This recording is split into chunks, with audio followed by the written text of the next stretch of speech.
Halo sahabatku, selamat datang kembali di channel Kita Bercerita. Kali ini akan menceritakan tentang Pak, Bu, boleh minta makanan sisa? Gadis 25 tahun ditipu oleh temannya.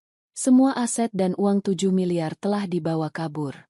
Terlantar kelaparan. Sebelum ceritanya dimulai, silahkan tulis di kolom komentar, dari kota mana saja kalian berasal. Jangan lupa tekan like dan subscribe, agar channel ini bisa berkembang, dan bisa memberikan cerita yang lebih menarik lagi. Di sudut sebuah kafe berarsitektur klasik di pusat kota, seorang wanita muda duduk dengan anggun menghadap jendela kaca besar. Namanya Kirana. Di usianya yang baru menginjak 25 tahun, Kirana adalah representasi sempurna dari kerja keras, kemandirian, dan keberhasilan yang dicapai di usia muda. Sinar matahari sore yang menembus kaca seolah berpadu indah dengan aura keanggunan yang terpancar dari dirinya. Ia mengenakan pakaian formal yang rapi, mencerminkan posisinya sebagai seorang wanita karir yang sukses mengelola bisnis warisan dan investasi pribadinya.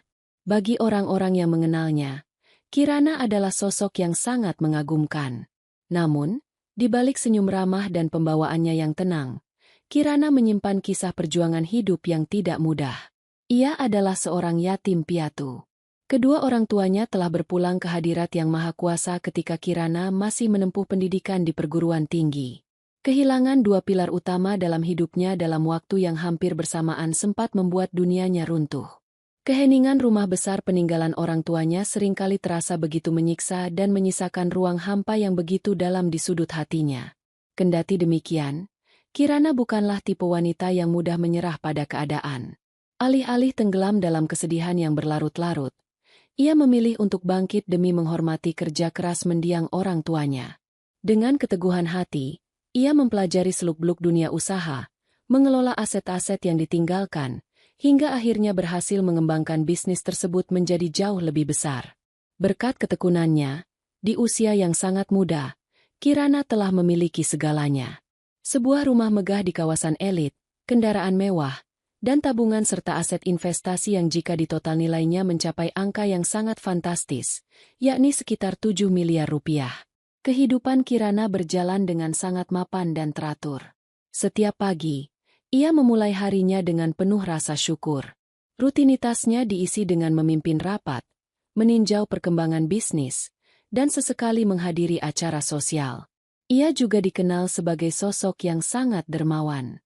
Kirana selalu percaya bahwa sebagian dari rezeki yang ia miliki adalah titipan untuk orang lain yang membutuhkan. Ia kerap menyumbang ke panti asuhan dan membantu lingkungan sekitar dengan tulus. Baginya, berbuat baik adalah cara terbaik untuk mengobati rasa rindunya kepada kedua orang tuanya yang selalu mengajarkan nilai-nilai kebaikan semasa hidup. Meskipun hidup dalam kemewahan yang serba berkecukupan, Kirana tetap mempertahankan kepribadiannya yang rendah hati dan santun. Ia tidak pernah memandang rendah orang lain dan selalu bertutur kata dengan lemah lembut kepada siapa saja, mulai dari rekan bisnis kelas atas hingga para karyawan yang bekerja di rumahnya. Sikapnya yang hangat membuat siapa saja merasa nyaman berada di dekatnya. Namun, statusnya sebagai yatim piatu yang hidup sebatang kara terkadang membuat Kirana merasa sangat mendambakan kehadiran seseorang yang bisa dipercaya sepenuhnya. Seorang sahabat sejati tempatnya berbagi keluh kesah dan kebahagiaan.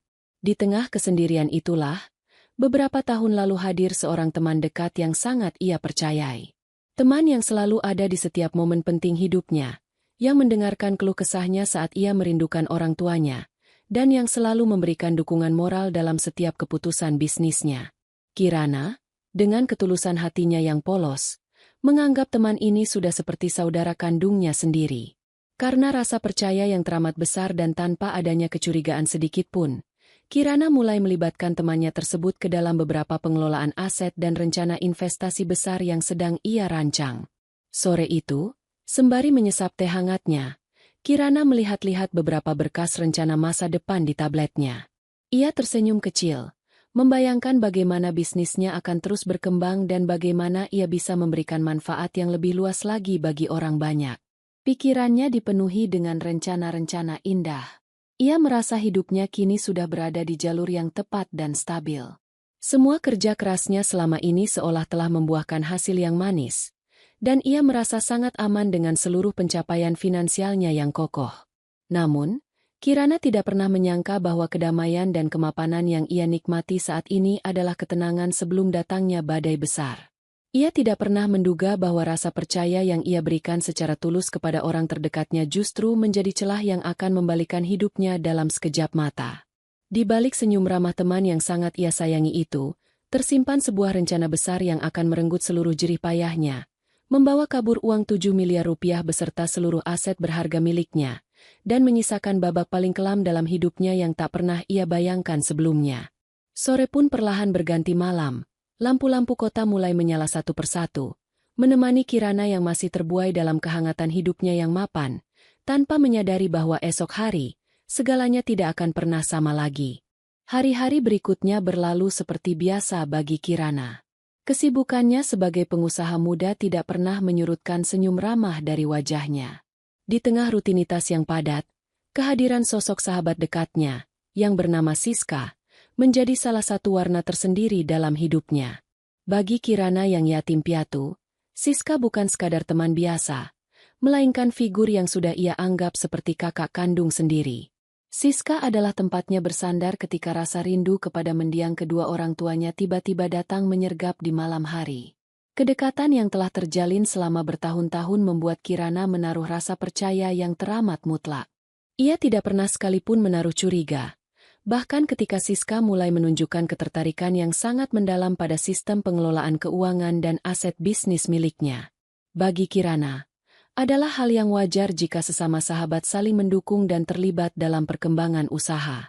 Ketika Siska menawarkan sebuah peluang investasi baru yang diklaim sangat menguntungkan untuk masa depan perusahaan, Kirana menyambutnya dengan tangan terbuka dan antusiasme yang tinggi. Peluang investasi yang ditawarkan Siska bergerak di bidang pengembangan properti dan instrumen keuangan jangka panjang. Siska memaparkan rencana tersebut dengan sangat rapi, profesional, dan meyakinkan.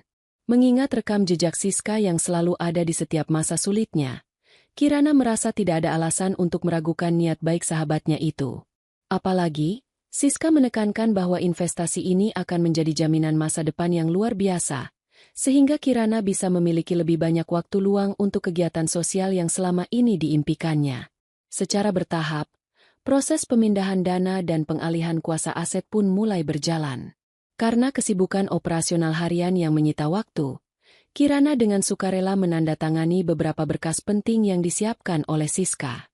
Surat kuasa dokumen, akses ke beberapa rekening utama perusahaan, hingga sertifikat tanah peninggalan orang tuanya secara perlahan mulai beralih kendali di bawah pengawasan Siska. Kirana merasa aman-aman saja, karena di matanya, Siska adalah orang yang paling jujur dan setia yang pernah ia miliki di dunia ini.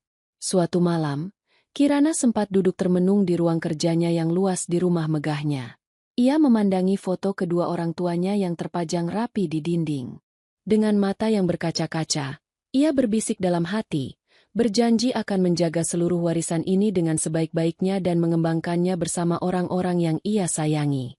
Ia merasa sangat beruntung karena meskipun telah kehilangan orang tua, Tuhan masih mengirimkan seorang sahabat seperti Siska yang bersedia membantunya memikul beban tanggung jawab yang besar ini. Namun, di balik ketulusan dan kepolosan hati Kirana, sebuah skenario kelam sedang berjalan dengan sangat rapi di luar jangkauannya. Kirana tidak pernah menyadari bahwa tanda tangan yang ia bubuhkan pada lembar-lembar kertas bermaterai beberapa waktu lalu bukan sekadar dokumen kerja sama biasa, melainkan surat pengalihan hak milik mutlak. Ia juga tidak menyadari bahwa aliran dana segar dari rekening tabungannya sebesar 7 miliar rupiah telah mulai dipindahkan secara berkala ke rekening asing yang tidak dapat dilacak. Siska, yang selama ini menampilkan wajah penuh perhatian dan kasih sayang, perlahan-lahan mulai membatasi intensitas pertemuannya dengan Kirana dengan berbagai alasan kesibukan di luar kota. Kirana yang selalu berprasangka baik hanya bisa memaklumi dan terus memberikan dukungan, tanpa sedikit pun menyadari bahwa waktu bagi kedamaian hidupnya kini sedang berjalan mundur. Kabut tipis pengkhianatan telah sepenuhnya mengepung kehidupan Kirana yang mapan, siap untuk meruntuhkan seluruh dunia indahnya dalam waktu yang sangat singkat. Pagi itu, langit kota tertutup awan mendung yang tebal, seolah memberikan pertanda akan datangnya badai yang dahsyat. Kirana terbangun dengan perasaan yang tidak tenang. Sudah 3 hari lamanya Siska tidak bisa dihubungi. Ponselnya di luar jangkauan, dan pesan-pesan yang dikirimkan Kirana hanya menunjukkan tanda tidak terkirim. Berusaha menepis prasangka buruk, Kirana memutuskan untuk bersiap-siap dan pergi mengunjungi kantor bank utama tempat ia menyimpan sebagian besar dana operasional dan tabungan pribadinya. Hari itu, ia hanya mengenakan pakaian sederhana, sebuah kemeja putih polos lengan panjang dan celana jeans biru yang biasa ia pakai saat ingin tampil santai namun tetap rapi. Sesampainya di bank, Kirana disambut oleh petugas dengan raut wajah yang membingungkan. Setelah menunggu beberapa saat di ruang privasi, seorang manajer bank dengan nada bicara yang sangat hati-hati menyampaikan sebuah informasi yang membuat jantung Kirana serasa berhenti berdetak. Seluruh rekening atas nama Kirana, termasuk rekening warisan orang tuanya, telah dikosongkan. Dana sebesar 7 miliar rupiah telah ditransfer keluar secara sah melalui surat kuasa mutlak yang beberapa minggu lalu ia tanda tangani di depan notaris atas nama Siska. Bagaikan disambar petir di siang bolong, tubuh Kirana seketika lemas. Dengan tangan yang gemetar hebat, ia bergegas pulang menuju rumah megah peninggalan orang tuanya. Namun, pemandangan di depan pagar rumahnya justru membuat dunianya benar-benar runtuh. Beberapa orang asing berseragam sedang memasang papan pengumuman besar yang menyatakan bahwa aset tanah dan bangunan tersebut telah berpindah tangan dan disita akibat jaminan utang yang gagal bayar. Kirana mencoba masuk, namun ia dihadang dengan tegas. Petugas menunjukkan dokumen-dokumen resmi yang menyatakan bahwa ia tidak lagi memiliki hak atas rumah tersebut. Siska telah mengagunkan dan menjual seluruh aset berharga milik Kirana, lalu membawa kabur semua uangnya tanpa menyisakan 1 rupiah pun. Kirana berdiri mematung di pinggir jalan. Air matanya mengalir deras, membasahi pipinya yang mendadak pucat pasi. Ia tidak pernah membayangkan bahwa sahabat yang sudah dianggapnya seperti saudara sendiri tega melakukan kekejaman seburuk ini. Dalam sekejap mata, statusnya berubah dari seorang pengusaha muda yang mapan menjadi seorang wanita sebatang kara yang kehilangan segalanya. Di tas kecil yang dipegangnya, ia bahkan tidak sempat membawa dompet atau kartu pengenal karena semuanya tertinggal di dalam rumah yang kini telah dikunci rapat oleh pihak lain. Ia benar-benar hanya memiliki pakaian kemeja putih dan celana jeans yang melekat di tubuhnya saat itu. Waktu berlalu dengan begitu cepat. Siang berganti sore, dan sore pun tenggelam menjadi malam yang kelam. Kirana berjalan tanpa arah tujuan di trotoar kota yang mulai sepi. Pikirannya kosong, diselimuti rasa syok dan trauma yang teramat dalam. Bersamaan dengan itu, langit yang sejak pagi mendung akhirnya menumpahkan hujan yang sangat deras. Angin kencang berembus menusuk tulang, membuat tubuh Kirana yang rapuh menggigil hebat. Kemeja putih dan celana jeans yang ia kenakan kini telah basah kuyup, menempel di kulitnya yang kedinginan. Langkah kakinya yang tanpa alas kaki, karena sepatunya telah rusak dan tertinggal di jalan, terasa sangat berat. Di tengah dinginnya malam dan guyuran air hujan, rasa lapar yang teramat sangat mulai menyerang perutnya. Sejak pagi, tidak ada sebutir nasi pun yang masuk ke dalam tubuhnya. Tenggorokannya kering, dan kepalanya mulai terasa pening akibat tekanan batin dan rasa lapar yang mendera. Rasa lapar ini adalah sesuatu yang belum pernah ia rasakan seumur hidupnya. Sebuah rasa perih yang begitu menyiksa fisik dan batinnya. Di bawah remang-remang lampu jalanan yang menembus tirai hujan, Kirana melihat seberkas cahaya hangat dari sebuah warung makan kecil di pinggir jalan, sebuah warteg yang tampak masih menyala. Aroma masakan yang samar-samar tercium membuat pertahanan Kirana runtuh. Dengan sisa-sisa tenaga yang ia miliki, ia melangkah mendekati warung tersebut. Tubuhnya bergetar. Rambutnya basah kuyup menjuntai menutupi sebagian wajahnya yang sembab akibat tangis yang tak kunjung reda.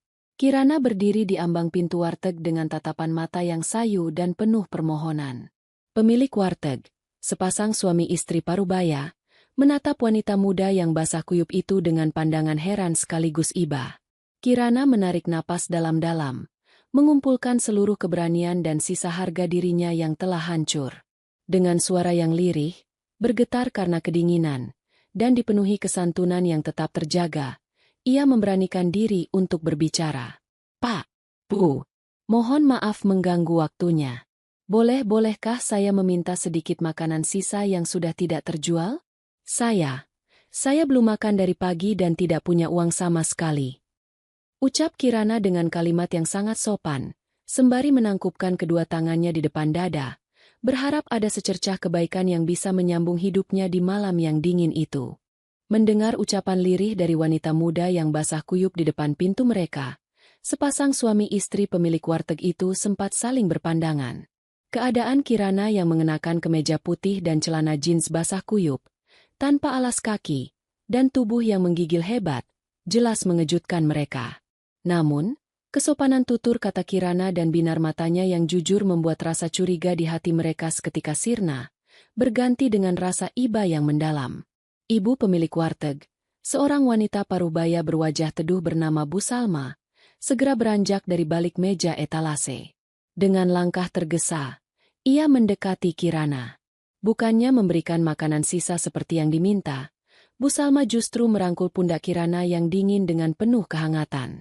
Ia bisa merasakan bagaimana tubuh gadis 25 tahun itu bergetar hebat, bukan hanya karena hawa dingin air hujan, melainkan karena beban batin yang teramat berat. Astaga! Nak, mari masuk dulu. Jangan berdiri di luar, nanti kamu bisa sakit. Ucap Bu Salma dengan suara yang sangat lembut, menuntun Kirana untuk duduk di salah satu bangku panjang di dalam warung. Pak Joko, sang suami, dengan sigap langsung menuju ke dapur belakang. Tak berselang lama, ia kembali dengan membawa segelas teh manis hangat yang asapnya masih mengepul. Ia meletakkan gelas itu di depan Kirana dengan senyuman yang tulus. Minum ini dulu, nak, supaya badanmu agak hangat, kata Pak Joko ramah. Kirana menatap gelas teh hangat itu dengan mata yang berkaca-kaca. Rasa haru menyeruak di dadanya. Di saat orang yang paling ia percayai tega membuang dan menghancurkan hidupnya, orang asing yang baru pertama kali ia temui justru menyambutnya dengan ketulusan yang luar biasa. Dengan tangan yang masih gemetar, Kirana mengangkat gelas tersebut, menyesapnya perlahan. Rasa hangat manis segera mengalir di tenggorokannya, sedikit meredakan rasa pening di kepalanya. Terima kasih banyak, Pak. Bu, kebaikan Anda berdua sangat berarti bagi saya, tutur Kirana sembari menundukkan kepala, tetap mempertahankan etika kesopanannya meskipun ia berada dalam kondisi yang sangat memprihatinkan. Bu Salma kemudian berjalan ke arah etalase makanan. Ia mengambil sebuah piring kosong, lalu mengisinya dengan nasi putih yang masih mengepul hangat dalam porsi yang cukup besar. Ia menambahkan lauk pauk yang segar, bukan makanan sisa seperti yang Kirana minta, berupa ayam goreng, sedikit sayur tumis, dan kuah hangat. Bu Salma meletakkan piring penuh hidangan itu di hadapan Kirana. Makanlah, nak. Ini bukan makanan sisa. Ini rezeki untukmu malam ini. Habiskannya. Jangan dipikirkan soal bayarannya. Ujar Bu Salma sambil mengusap pelan punggung Kirana. Melihat sepiring nasi hangat di depannya, air mata Kirana kembali menetes, jatuh membasahi kemeja putihnya yang lembab. Perutnya yang perih karena kelaparan seolah mendesak untuk segera diisi. Namun rasa syok dan sedih yang ia alami membuat tenggorokannya terasa menyempit. Kirana menyuap nasi tersebut dengan perlahan. Setiap kunyahan terasa begitu emosional bagi dirinya yang baru saja kehilangan aset sebesar 7 miliar rupiah dalam sehari. Di dalam warung kecil yang sederhana ini, di tengah riuh suara hujan yang menghantam atap seng, Kirana mengunyah makanannya dalam keheningan, meresapi takdir hidupnya yang telah berubah total. Pak Joko dan Bu Salma duduk tidak jauh darinya, sengaja memberikan ruang dan waktu bagi Kirana untuk menyelesaikan makannya tanpa ingin menginterogasi terlalu cepat. Mereka tahu, wanita muda di hadapan mereka ini sedang mengalami sebuah peristiwa besar yang mengguncang jiwanya. Kain kemeja berkualitas yang dikenakan Kirana, meski kini basah dan kotor, serta cara berbicaranya yang sangat terdidik dan santun menunjukkan bahwa ia bukanlah orang sembarangan. Setelah Kirana menyelesaikan suapan terakhirnya dan meminum habis air putih yang disediakan, ia menghela napas panjang. Beban di dadanya terasa sedikit berkurang berkat kebaikan pasutri pemilik warteg tersebut. Kirana menatap kedua penolongnya dengan pandangan penuh rasa hormat, siap untuk menceritakan kemalangan yang menimpanya jika mereka bertanya, sadar bahwa malam ini adalah awal dari perjuangan panjangnya untuk bertahan hidup dari nol. Suasana di dalam warteg terasa begitu hening, hanya menyisakan suara petir yang sesekali menggelegar dan deru hujan deras yang masih setia membasahi bumi di luar sana. Setelah menyantap habis hidangan hangat yang diberikan, Warna di wajah Kirana perlahan mulai kembali, meskipun gurat kesedihan dan kelelahan yang amat sangat tidak dapat disembunyikan dari sepasang matanya yang sembab. Ia melipat kedua tangannya di atas meja, berusaha menutupi rasa canggung sekaligus rasa bersalah karena telah merepotkan orang lain. Bu Salma mendekat perlahan, membawa selembar kain kering bersih yang biasa ia gunakan untuk menyeka jilbabnya, lalu menyerahkannya kepada Kirana. Ini, nak, pakailah untuk mengeringkan rambut dan wajahmu dulu. Kalau boleh ibu tahu, namamu siapa? Dan apa yang sebenarnya terjadi sampai kamu bisa terlantar di tengah hujan deras seperti ini? Tanya Bu Salma dengan nada suara yang sangat berhati-hati, takut jika pertanyaannya justru akan melukai perasaan gadis di hadapannya. Kirana menerima kain tersebut dengan kedua tangannya, lalu mengusap sisa-sisa air hujan di rambutnya yang basah. Ia menarik napas dalam-dalam, mencoba menata emosinya agar tidak kembali pecah menjadi tangisan. Nama saya Kirana, Bu, Pak. Jawab Kirana dengan suara yang lembut namun masih terdengar bergetar. Saya adalah seorang yatim piatu. Kedua orang tua saya sudah lama meninggal dunia sejak saya masih kuliah. Mendengar kata, yatim piatu, tatapan mata Bu Salma dan Pak Joko seketika melembut. Sebagai sesama manusia, mereka bisa merasakan betapa beratnya hidup sebatang kara di kota besar ini tanpa adanya sandaran keluarga. Kirana melanjutkan ceritanya dengan pandangan yang tertuju pada gelas teh hangat di depannya. Selama ini, saya berjuang keras untuk melanjutkan dan mengelola bisnis serta aset yang ditinggalkan oleh mendiang orang tua saya. Alhamdulillah, usaha itu berkembang dengan baik. Sampai beberapa waktu lalu, saya memiliki tabungan, investasi, dan rumah peninggalan keluarga yang jika ditotal nilainya mencapai sekitar 7 miliar rupiah. Pak Joko yang sedang bersandar di tiang warung tampak terkejut.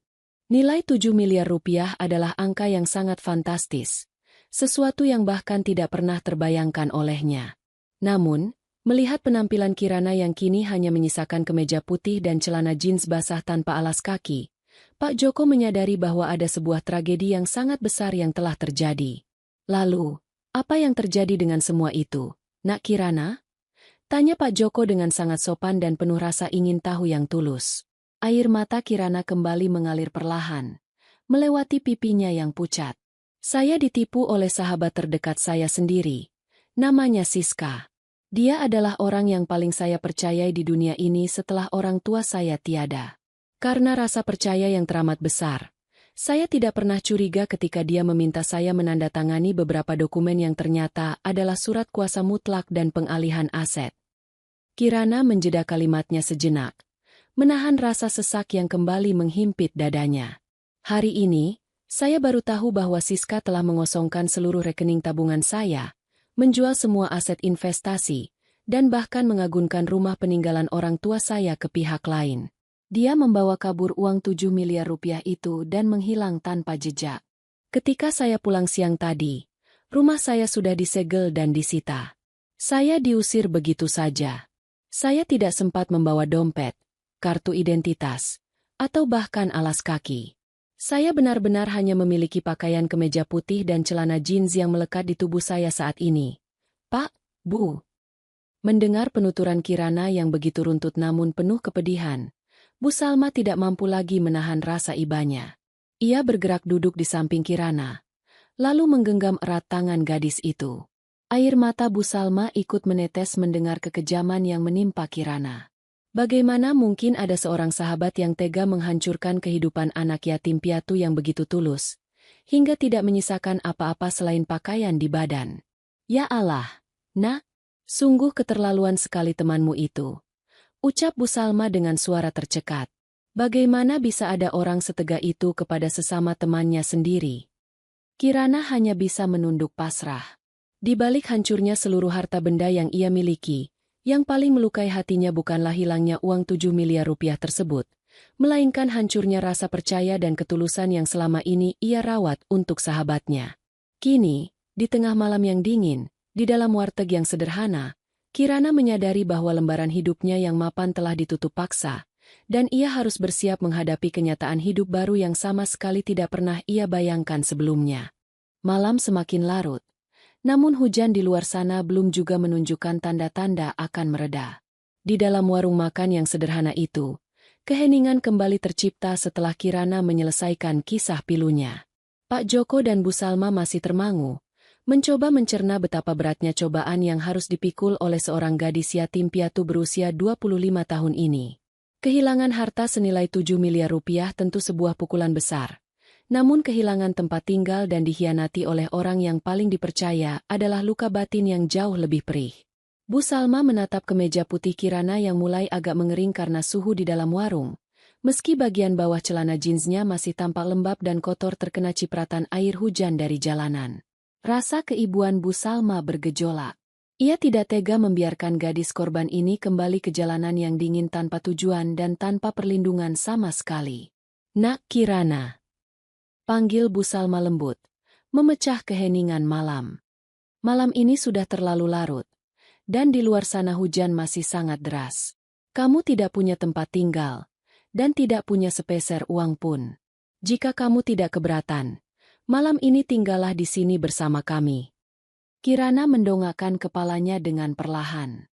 Matanya yang sembab menatap Bu Salma dengan rasa tidak percaya sekaligus sungkan yang amat besar. "Tapi, Bu, saya sudah sangat merepotkan malam ini. Saya sudah diberi makan dan minum hangat. Saya tidak tahu bagaimana harus membalas kebaikan ibu dan bapak. Saya tidak punya apa-apa lagi untuk membayar tumpangan," ucap Kirana dengan nada suara yang sangat santun dan rendah hati. Pak Joko melangkah mendekat, lalu ikut duduk di kursi kayu panjang seberang Kirana. Ia tersenyum bijak, mencoba menenangkan kegundahan hati gadis itu. "Nak Kirana, jangan pernah berpikir soal bayaran. Kami menolongmu dengan tulus. Lillahi ta'ala. Kami memang bukan orang kaya. Kami hanya punya warung kecil ini dan sebuah kamar kosong sederhana di bagian belakang yang biasa digunakan anak kami kalau pulang kampung. Tapi setidaknya, di sana aman, kering, dan kamu bisa beristirahat dengan layak." Mendengar ketulusan yang begitu murni dari pasangan suami istri ini, pertahanan hati Kirana kembali runtuh. Kali ini bukan karena rasa sedih yang menyakitkan, melainkan karena rasa syukur yang teramat dalam kepada Yang Maha Kuasa. Di saat dunia terasa begitu kejam dan mengusirnya, Tuhan masih menyisakan orang-orang berhati emas untuk menuntun langkahnya. Terima kasih banyak, Pak, Bu. Saya tidak akan pernah melupakan kebaikan luar biasa yang Bapak dan Ibu berikan kepada saya, tutur Kirana sembari menangkupkan kedua tangannya di dada dengan penuh rasa hormat. Bu Salma tersenyum lega, lalu berdiri dari duduknya. "Ayo, nak, ikuti ibu ke belakang. Kamu harus segera membersihkan diri. Ibu ada beberapa pakaian ganti yang bersih. Meskipun mungkin modelnya sangat sederhana dan longgar, tapi setidaknya kering dan nyaman untuk tidur." Kirana bangkit berdiri dari bangku kayu tersebut. Langkah kakinya yang polos tanpa alas kaki terasa dingin menyentuh lantai ubin warteg. Namun hatinya kini terasa jauh lebih hangat. Ia berjalan perlahan mengikuti Bu Salma menuju lorong kecil di bagian belakang warung yang memisahkan area dapur dengan ruang tinggal pribadi pemilik warteg. Sebelum melangkah lebih jauh ke dalam, Kirana sempat menoleh sebentar ke arah etalase kaca depan warung, memandangi kegelapan malam dan rintik hujan yang menghantam jalanan. Di dalam benaknya, ia tahu bahwa esok hari ia harus mulai menyusun kembali puing-puing kehidupannya yang hancur. Kemeja putih dan celana jeans yang melekat di tubuhnya malam ini akan menjadi saksi bisu, penanda titik balik perjuangan hidup seorang Kirana yang baru. Perjuangan untuk bangkit dari nol, bukan lagi sebagai pengusaha kaya, melainkan sebagai seorang wanita tangguh yang menolak untuk dikalahkan oleh keadaan. Sinar matahari pagi menembus celah-celah jendela kamar belakang warteg, membawa kehangatan baru bagi Kirana. Beberapa minggu telah berlalu sejak malam kelam yang merenggut seluruh dunianya. Kirana yang dahulu terbiasa duduk di kursi empuk ruang direktur, kini dengan penuh keikhlasan memulai harinya sejak pukul 4 subuh. Mengenakan pakaian sederhana pemberian Bu Salma, Kirana membantu memotong sayuran, menyiapkan bumbu masakan, dan menata etalase warung dengan senyuman yang kembali terbit di wajahnya. Kepribadian Kirana yang dasarnya santun dan pekerja keras membuatnya sangat cepat beradaptasi. Bagi Kirana, pekerjaan di warteg bukan sekadar cara untuk bertahan hidup, melainkan terapi untuk menyembuhkan luka batinnya. Kebaikan tulus dari Pak Joko dan Bu Salma yang menganggapnya seperti anak sendiri perlahan-lahan mengembalikan kepercayaan dirinya yang sempat hancur. Bisnis warteg itu bahkan menjadi lebih ramai sejak Kirana ikut membantu. Karena keramahan dan manajemen pembukuan yang ia terapkan membuat segalanya menjadi lebih rapi dan efisien. Kehidupan Kirana perlahan-lahan mulai membaik, bukan lagi dari kemewahan harta, melainkan dari kedamaian jiwa yang ia temukan dalam kesederhanaan. Nak Kirana, istirahat dulu. Dari tadi kamu belum duduk. Ucap Bu Salma dengan nada penuh perhatian sambil menyerahkan segelas air putih hangat. Kirana menyeka keringat di dahinya dengan ujung lengannya. Lalu tersenyum manis. Tidak apa-apa, Bu. Kirana senang bisa membantu. Ini membuat Kirana merasa berguna lagi. Jawabnya santun. Di sudut hatinya, Kirana sudah merelakan uang 7 miliar rupiah yang hilang. Ia percaya bahwa garis hidup yang digariskan Tuhan tidak akan pernah salah, dan setiap perbuatan pasti akan menemukan balasannya sendiri. Sementara itu, di sudut kota yang lain, di dalam sebuah apartemen mewah yang dibeli dari uang hasil penipuan, kehidupan Siska justru berbanding terbalik. Siska yang mengira uang 7 miliar rupiah akan membawanya ke puncak kebahagiaan, kini mulai dihantui oleh ketakutan yang luar biasa. Karma perlahan namun pasti mulai mengetuk pintunya. Sejak membawa kabur aset milik Kirana, hidup Siska tidak pernah tenang. Ia terus-menerus merasa diawasi oleh bayang-bayang kesalahannya sendiri. Tidurnya tidak pernah nyenyak, dan setiap kali mendengar sirine mobil di jalanan, jantungnya berdebar kencang karena ketakutan jika pihak kepolisian datang untuk menjemputnya. Tidak hanya itu, orang-orang yang bekerja sama dengannya dalam pencucian uang tersebut ternyata adalah para penipu yang jauh lebih lihai. Investasi bodong yang dipilih Siska untuk memutar uang curian tersebut justru berujung pada kegagalan total. Satu persatu aset yang ia ambil dari Kirana mulai bermasalah secara hukum karena dokumen palsu yang ia gunakan mulai terendus oleh otoritas keuangan. Siska mulai menderita kerugian besar demi menutupi jejak-jejak kejahatannya, membayar sana-sini agar dirinya tidak dilaporkan. Uang miliaran yang ia dambakan kini mulai menguap begitu saja tanpa membawa berkah sedikit pun, menyisakan stres mendalam yang mulai menggerogoti kesehatan fisik dan mentalnya.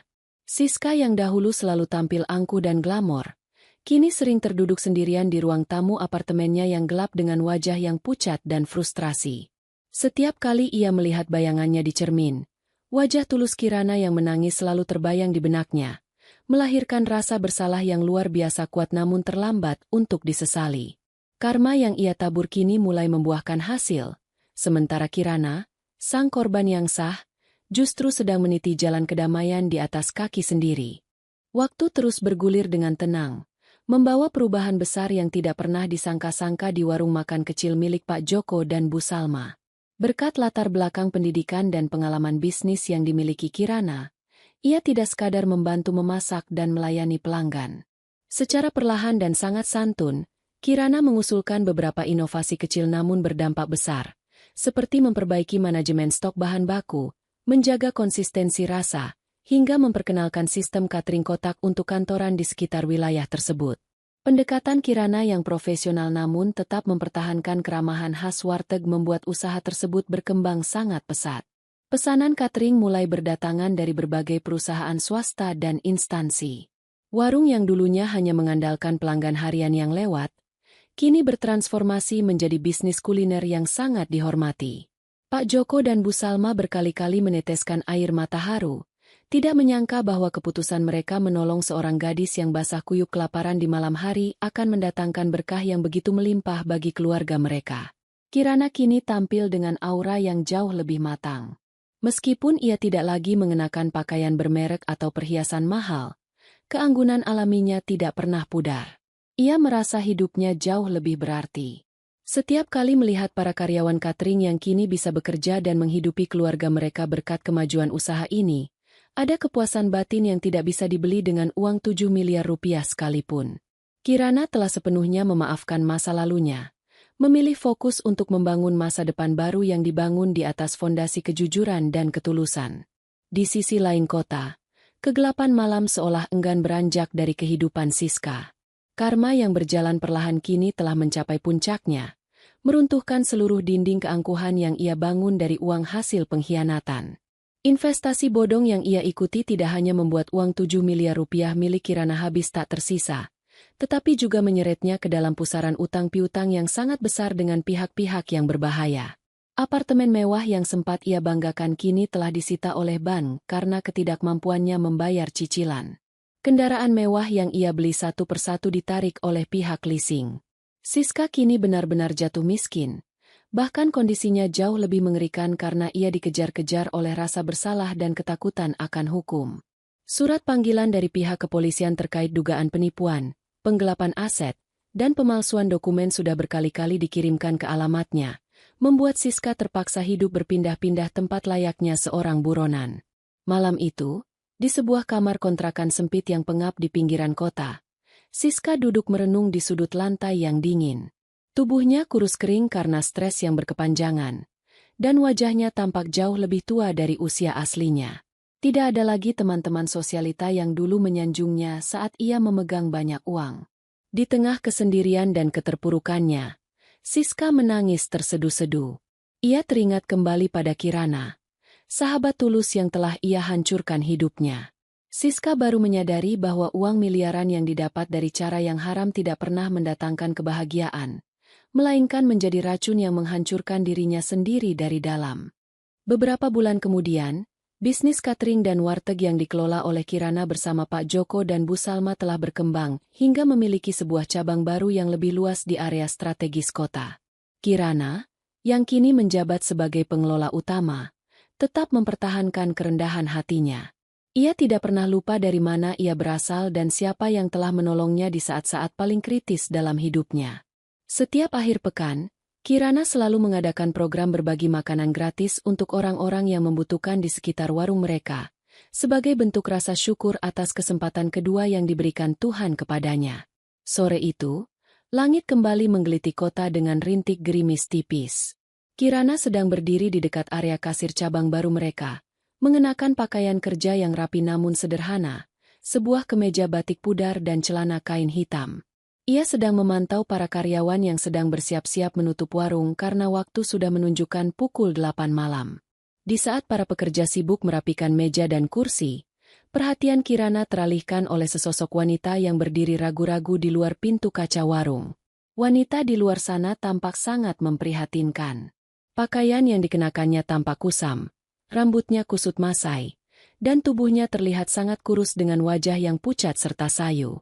Ia tampak menggigil kedinginan akibat rintik gerimis yang membasahi pakaiannya. Wanita itu memandangi etalase makanan di dalam warung dengan tatapan mata yang penuh rasa lapar dan keputusasaan.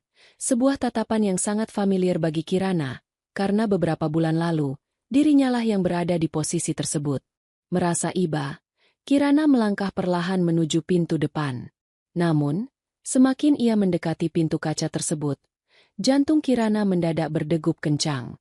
Gurat wajah wanita gelandangan itu perlahan mulai terlihat jelas di bawah sorotan lampu teras warung.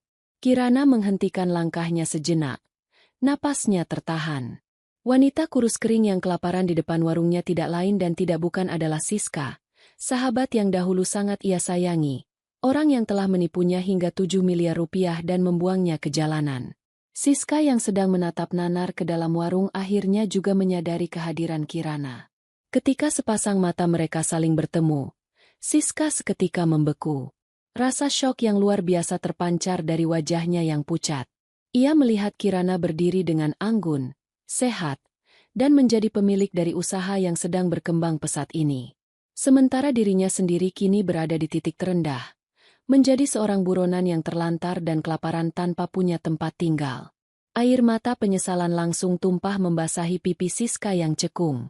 Rasa malu, takut, dan bersalah berbaur menjadi satu, membuat lututnya terasa lemas.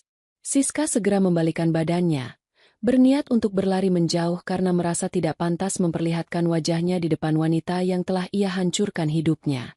Namun, karena kondisi fisiknya yang sudah sangat lemah akibat belum makan selama 2 hari, Siska justru tersandung kakinya sendiri dan terjatuh di atas trotoar yang basah. Kirana melihat kejadian itu dengan perasaan yang berkecamuk.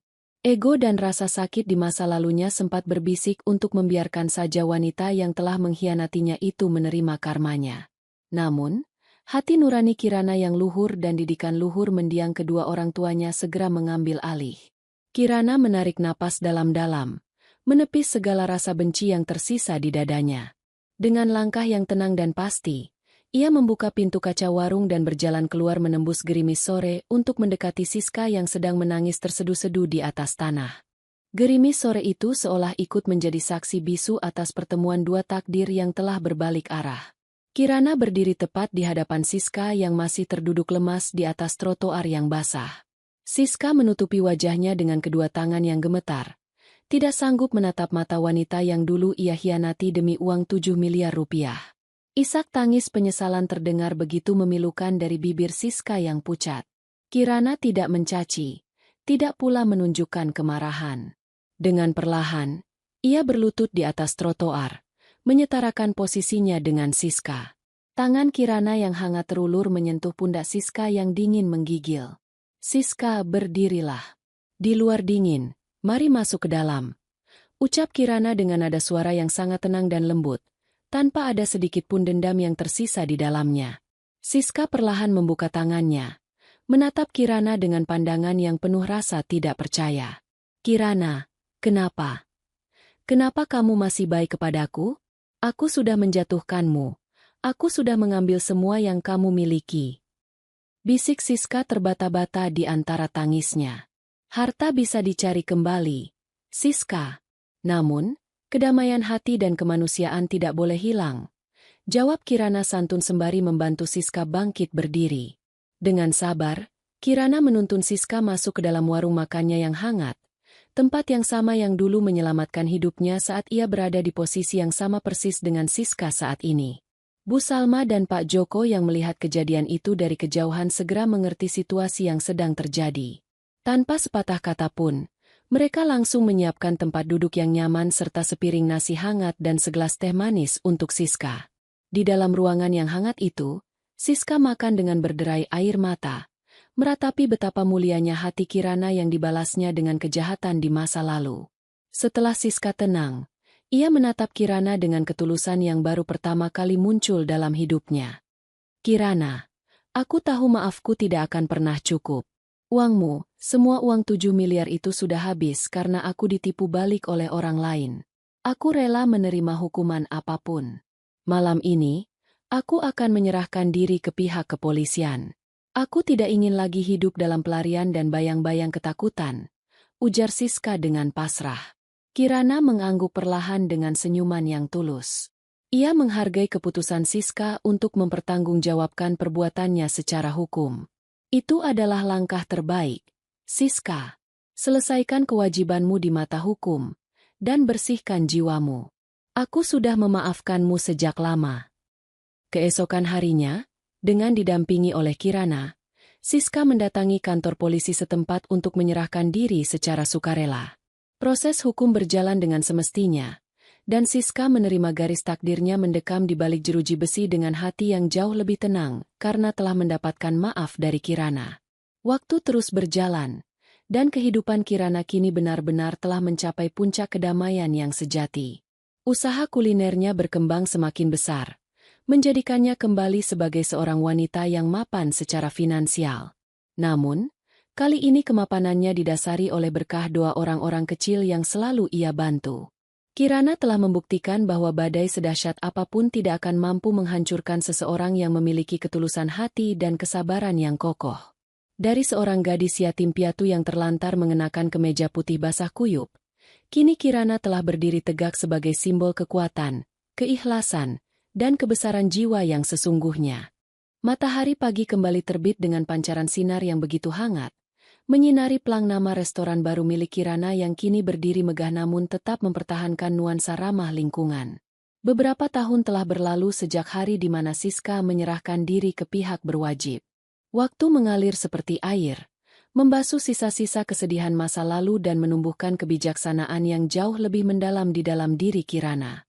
Di usianya yang kini semakin matang, Kirana tidak lagi memandang kesuksesan dari seberapa banyak digit angka di dalam rekening banknya, melainkan dari seberapa banyak senyuman yang bisa ia hadirkan di wajah sesama.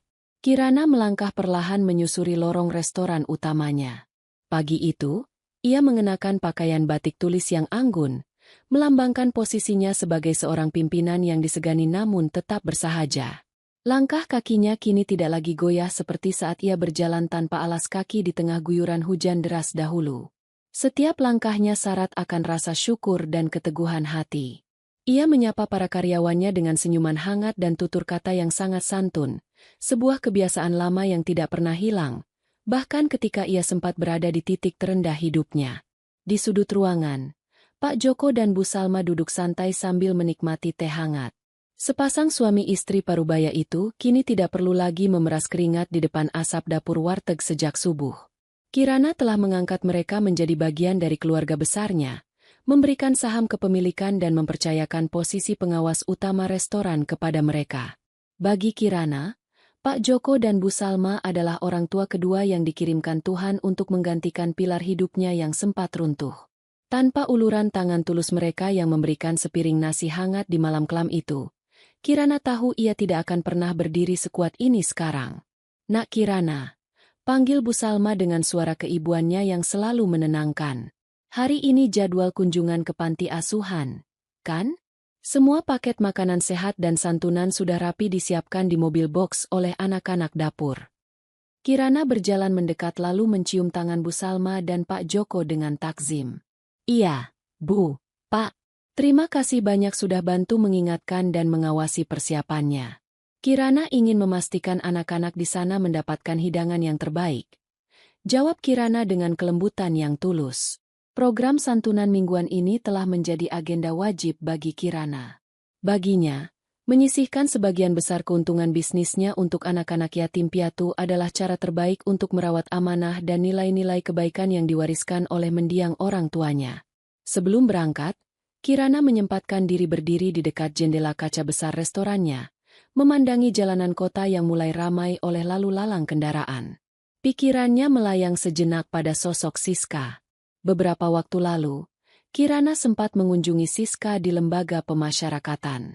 Pertemuan itu tidak lagi menyisakan air mata kepedihan, melainkan ketenangan. Siska yang sekarang menjalani masa hukumannya dengan ikhlas, aktif mengikuti kegiatan keagamaan di dalam sana, dan telah bertransformasi menjadi pribadi yang jauh lebih baik. Siska berkali-kali berterima kasih karena kebesaran hati Kirana telah menyelamatkan jiwanya dari kesesatan yang lebih dalam.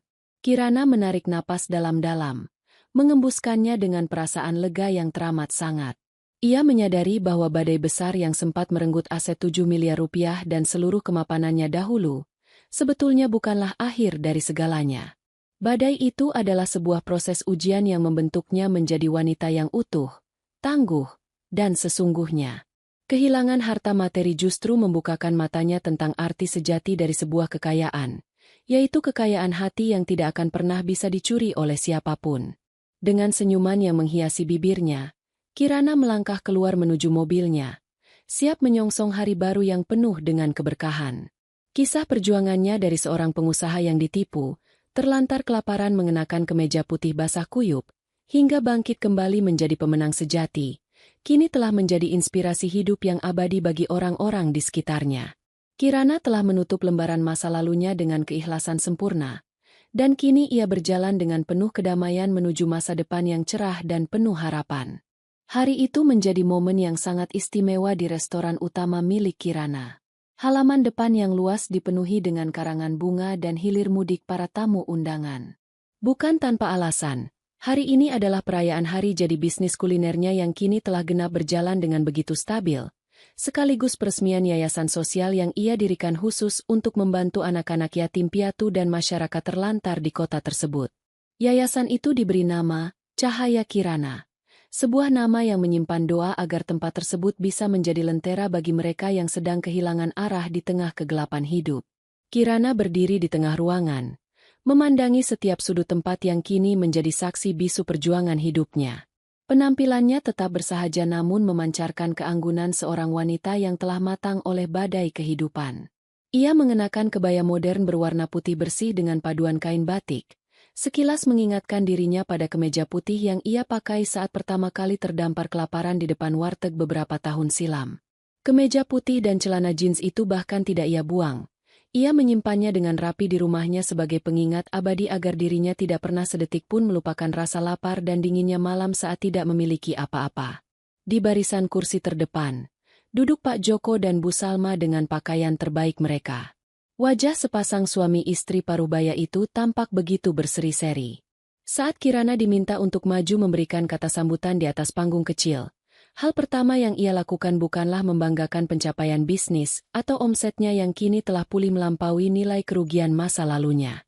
Kirana justru meminta Pak Joko dan Bu Salma untuk berdiri bersamanya di atas panggung. "Bapak, Ibu, dan para sahabat yang saya hormati," ucap Kirana dengan suara yang jernih, tenang, dan dipenuhi kesantunan yang teramat dalam. "Di dunia ini, kehilangan harta senilai 7 miliar rupiah pernah membuat saya merasa hidup saya telah berakhir.